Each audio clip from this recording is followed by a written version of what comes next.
Good afternoon, Monday. It's Chris with Citygirlhomestead. And Jack. He's winking at you guys because we chopped onions. I chopped onions and he's crying from it. So we are going to make, it's called Amish shipwreck casserole. And we're starting earlier in the day because it takes 1.5 hours to 2 hours to bake. So, but we thought, you know what? We're using up stuff that we had in the pantry, in my freezer, and canned and preserved. So this is kind of a pantry pull meal as well. So let's get started here. We didn't make you guys be bored with all the prep work, so alright, I'm gonna push you back just a little bit farther. Can you see Jack's too? Yeah. Okay. Alright, so the first thing it says is to spray a 9x13 pan. I figured I liked the shipwreck stew that we made, so this might be good too. Jack's trying to break his stuff over there. I can see it already. So I hope you guys enjoyed the live yesterday. And then Tom's like, well, I have this many, so I can do this. And I'm like, he didn't plan any for me. It's all for his lunch, I guess. So that's how that'll be. All right. So the first thing I did is chop up some onions and some small slivers. You can grab some out of there, Jack.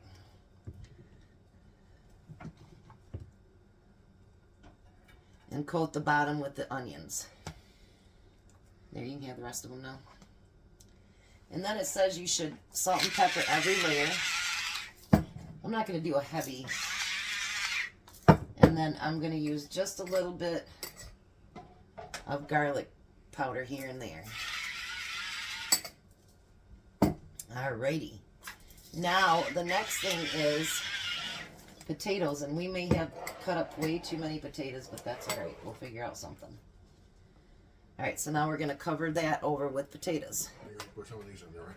If you want to, yep. It says to peel them, but I don't peel potatoes unless I have to. Because I just don't like to. Whatever potatoes we don't use, I'll fry up. And use them for some other time down the road. Or, you know what, Jack? Wow. This could get your dehydrator going. I just thought about that. Whatever we got left, we've already rinsed them and everything. You just got to parboil them. Yeah. And you could start your dehydrating. How about that, Jack? Wow. Huh. That's up to you. You might want to put your potatoes a little bit thicker. Yeah. You want to be able to taste them, don't you? And then we're going to salt and pepper them again. I'm going to take one of the spoons out of there. And I'm going to put a little bit of garlic powder. You can add whatever spices you want to add. You know, it's up to you. It's your dinner. You do what you got to do. Now, the next thing that kind of really confuses me, but that's all right, is you take a pound of hamburger, but it's not cooked. So you're going to break it up and just kind of spread it all over your dish here. This is what kind of like, gross, but it's supposed to turn out amazing, so we're going to just trust that it's going to be amazing. Right? Yeah. Tonight's Tom's late night, but I'm going to put this in the oven before I leave to go to the chiropractor. I didn't think a pound of hamburger would stretch out that far, but I guess it does. Look at that. Wow. Alrighty. It's going along good so far. More salt and pepper.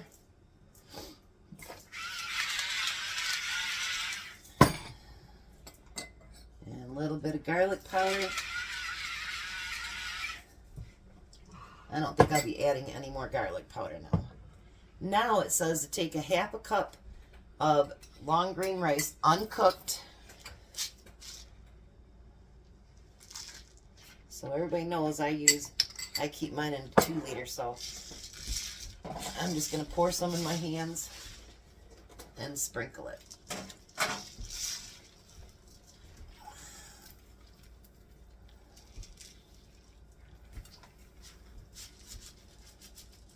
Who needs to measure everything?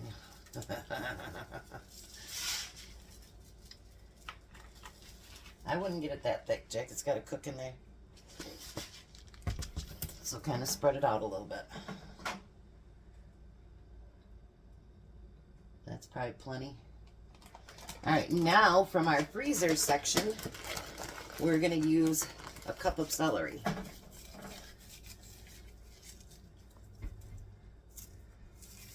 I kind of broke the bag up trying to break it. Yeah, done open your own strains. I know.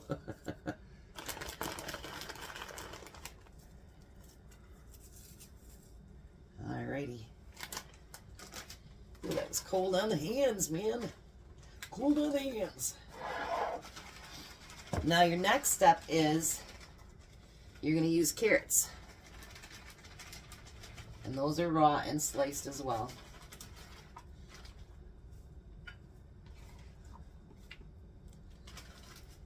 Look at Jack. You could dehydrate carrots if there's carrots left over too.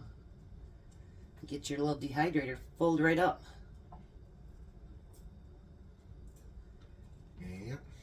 And you didn't have to do none of the prep work. I did it. How in the world does that always happen? Oh, jeez. Wow. And there's one thing I noticed about your cooking, Jack. You always leave a corner empty. So I put a little bit more potatoes there. See how it sinks down? And then put a few more carrots over that. There you go. Now you're going to want to do salt and pepper.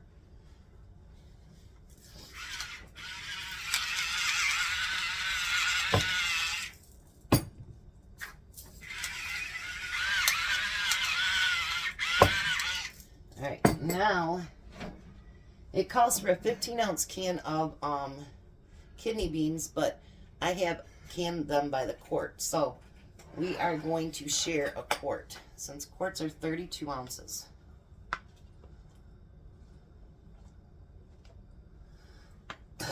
And you're going to kind of sprinkle them over that too. Look how beautiful my canned beans look. So see, we did freezer, canned, and we did, oh, we didn't do any dehydrated today. Now the very last step is you're going to take a can of tomato soup and a cup of water, and you're going to put that over top of it.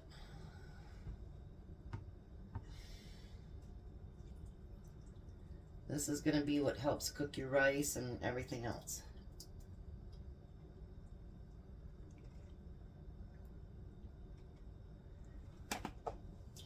Alright, we need the aluminum foil, Jack. And then you're going to cover it. And it says bake for an hour and a half and then remove from the oven, but I'm going to say an hour and a half to 2 hours is what I would do. You know, kind of like lift up the corner and see if it looks like the meat's done. You know, poke your carrots. Because nobody wants hard rice and carrots and all that good stuff. It wouldn't be very tasty. Alright, so I will bring you back when it's done. And we'll give her a taste. So we'll be back. Want to say goodbye, Jack? Bye. Alrighty, so it's finished. Believe it or not, everything is cooked. So let me dish up a little bit and I'll be right back. I am really, really shocked that it actually, everything is cooked all the way through. So let's see if I can get down here far enough to give you a sample here. Alright, let's check this out. I'm trying to get a little bit of everything. It's really hot, just came out of the oven, so.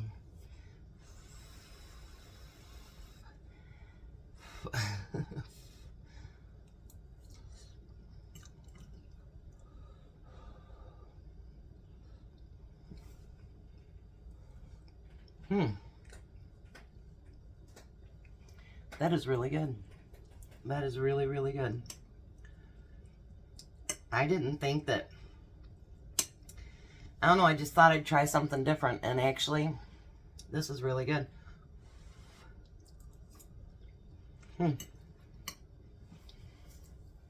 Well, that goes to show that sometimes you just got to give it a try. You guys have a very blessed night and be a blessing.